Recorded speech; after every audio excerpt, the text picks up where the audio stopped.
নমস্কার বন্ধুরা, সবাই কেমন আছো? আশা করছি ভালো আছো। তো চলে আসলাম তোমাদের সামনে একটা রান্নার ব্লগ ভিডিও নিয়ে। 2 সপ্তাহ হলো ব্লগ ভিডিও দেওয়া হয়নি। ভাবছি রান্নাবান্নারই ব্লগ ভিডিওটা দিয়ে দিই। কন্টেন্ট মনিটাইজেশন পাওয়ার পর সব নিয়ে তোমাকে কাজ করতে হবে। ব্লগ ভিডিও, শর্ট ভিডিও এবং ফটো এই 3টে জিনিস নিয়ে কাজ করতে হবে। তো দেখো, আমি এখানে মাংস রান্না করার জন্য সব মশলা নিয়ে নিয়েছি এবং খুব কম পরিমাণে আমি মশলা ইউজ করি। তো এটা যেহেতু প্রচণ্ড গরম, তার জন্য আমি খুব কম পরিমাণে মশলা ব্যবহার করি।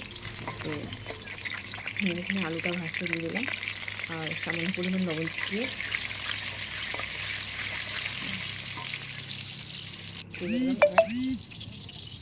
মাংসটাকে একটু লবণ হলুদ মাখিয়ে রেখে দেবো, যে তাহলে মাংসটাকে খেতে ভালো লাগবে আর লবণটা ঠিকঠাকই হবে। মাংসটা খেতে লবণ হলুদ মাখিয়ে রেখে কিছুক্ষণের জন্য রেখে দিলে খুব সুন্দর হয় মাংসটা এবং লবণটা ঠিকঠাকই হয়। তারপরে দেখো, আমি ঢাকা দিয়ে রেখে দিলাম আর এখানে তারপরে আমি নিয়ে নিলাম মশলা করার জন্য। মশলা নিয়ে চলে গেলাম মশলা করতে।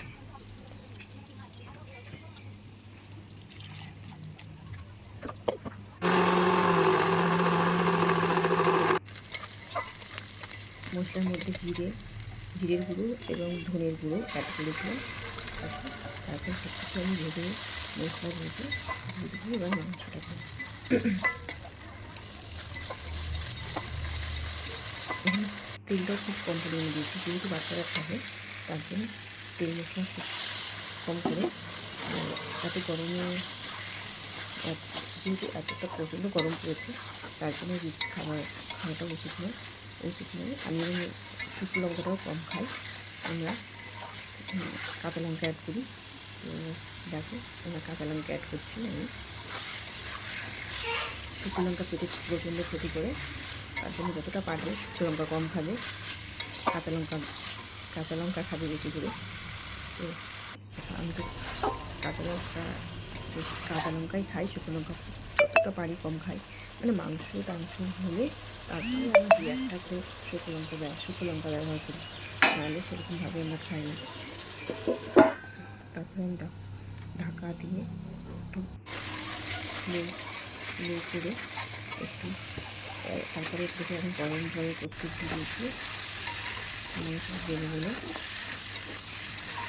কত সুন্দরভাবে আমার মাংসটাকে কষানো হয়ে গেল। এবার আমি জল ঢেলে দেবো।